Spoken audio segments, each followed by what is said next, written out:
Continuando.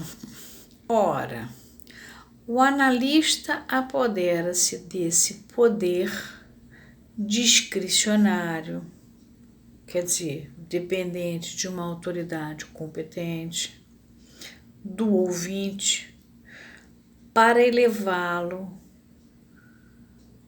a uma segunda potência, quer dizer, elevar esse poder discricionário a uma segunda potência. Ele está continuando a mostrar como é que a coisa vai sendo deturpada. Pois além de se colocar expressamente para si mesmo ou para o sujeito falante é esse je, esse eu do inconsciente, como intérprete do discurso, passa a tratar como se fosse um discurso da consciência, ele, analista, impõe ao sujeito, no dito de seu discurso, a abertura própria da regra que lhe atribui como fundamental. A regra fundamental da psicanálise, a psicanálise nasce em termos teóricos com a descoberta do inconsciente no capítulo 7º e nasce em termos da técnica com a regra fundamental da associação livre, no dia que uma cliente mandou o Freud calar a boca e deixar ela falar. Pois é, a regra fundamental começa a ser trocada, a associação livre passa a ser associação presa. Ele continua, ou seja, que esse discurso se efetue, primo, ou seja, em primeiro lugar, sem interrupção. Segundo, em segundo lugar, sem contenção. E não apenas quanto à preocupação de sua coerência ou de sua racionalidade interna. Você tem que ter coerência e racionalidade interna. Mas também quanto à vergonha de seu apelo ad hominem, quer dizer, da sua coisa humana, ou de sua aceitabilidade mundana. Tudo isso é exigido agora dentro do...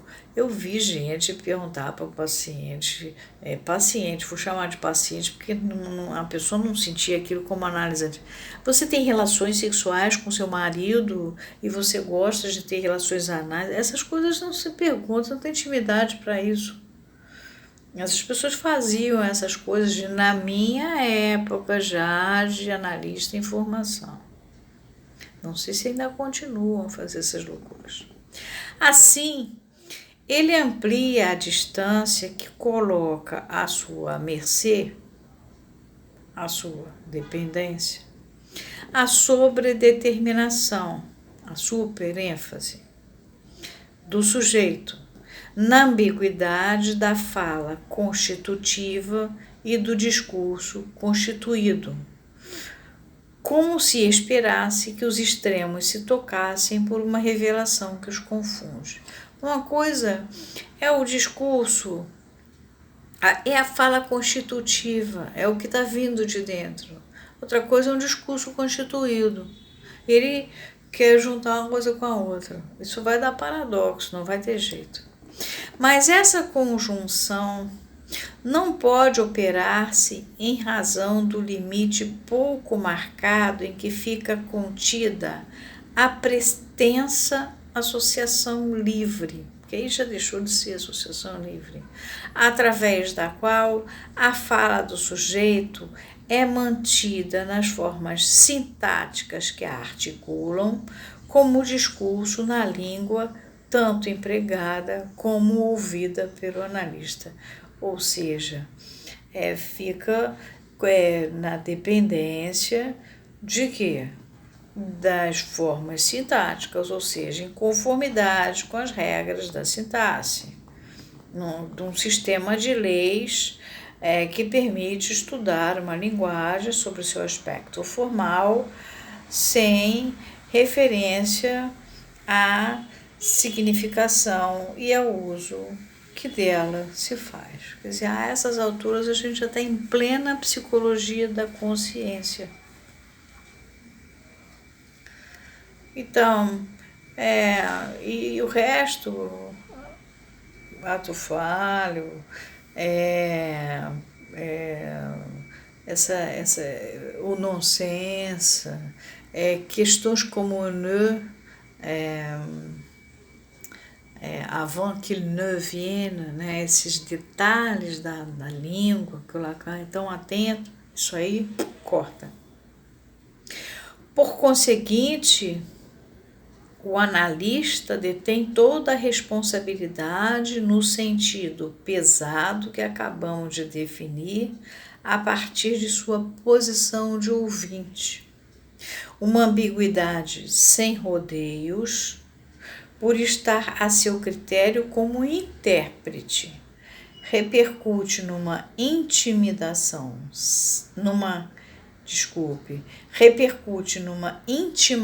secreta que ele não pode afastar nem mesmo ao se calar. Quer dizer, mesmo que ele fique quieto, ele está avaliando se está na sintaxe correta, o que aquele cara está dizendo na consciência. O sujeito do inconsciente, o je, já foi embora há muito tempo aí. Ademais, os autores reconhecem seu peso. Por mais obscuro que seja este para eles, em função de todos os traços em que se distingue esse mal-estar. Quer dizer, os autores reconhecem isso, mas acontece que na hora de praticar na clínica não praticam. Este se agrava com o embaraço ou com o aspecto informe das teorias da interpretação, em sua raridade cada vez maior na prática, pelo adiamento nunca adequadamente motivado do emprego delas. Quer dizer, a interpretação, que é interpretação, o cara está falando lá, você faz uma pergunta, você faz um murmúrio, você, o quê? Não entendi, ou qualquer coisa do gênero, né? Que interessante, né? Qualquer coisa que o Lacan vai falar que é da época do teatro grego, do coro, que tira o cara daquele blá, blá, blá, blá, blá, isso aí é tirado. O vago termo analisar vem suprir com excessiva frequência a oscilação que paralisa diante do termo interpretar, na impossibilidade de esclarecê-lo.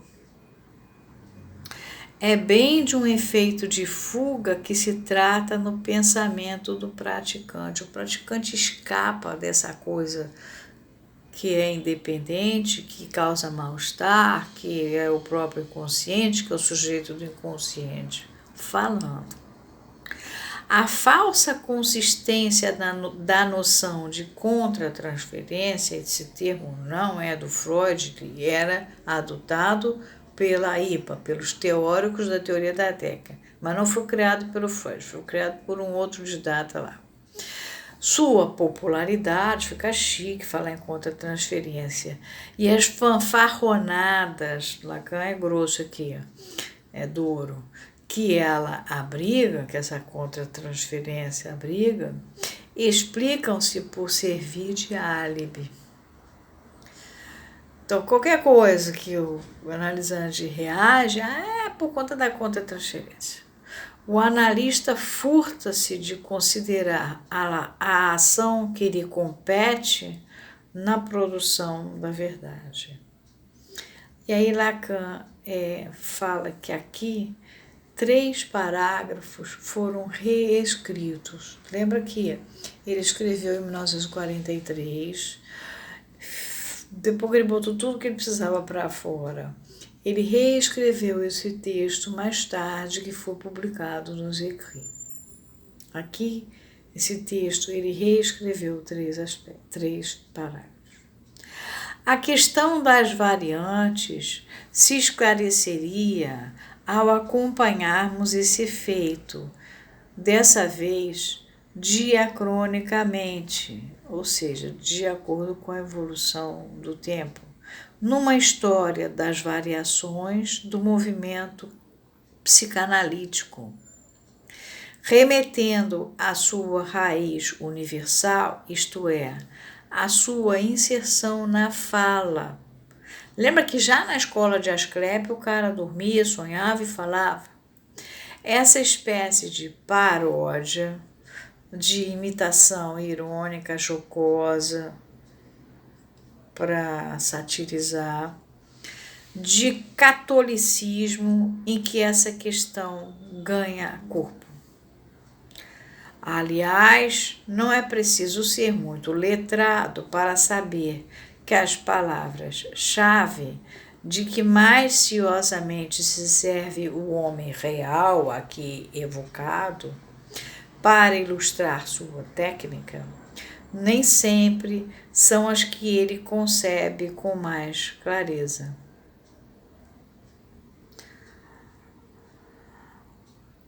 Os álgures,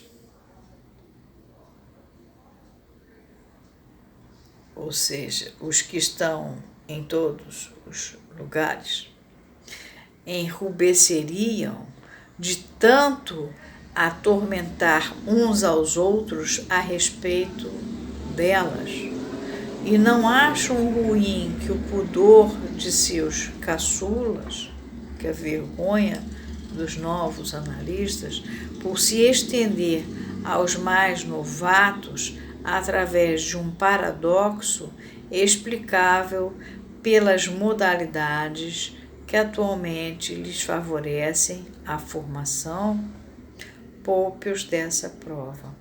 Quer dizer, os mais novos ainda têm mais sensibilidade ao sujeito do inconsciente falando, mas os velhos já se protegem. Paramos aqui outra vez.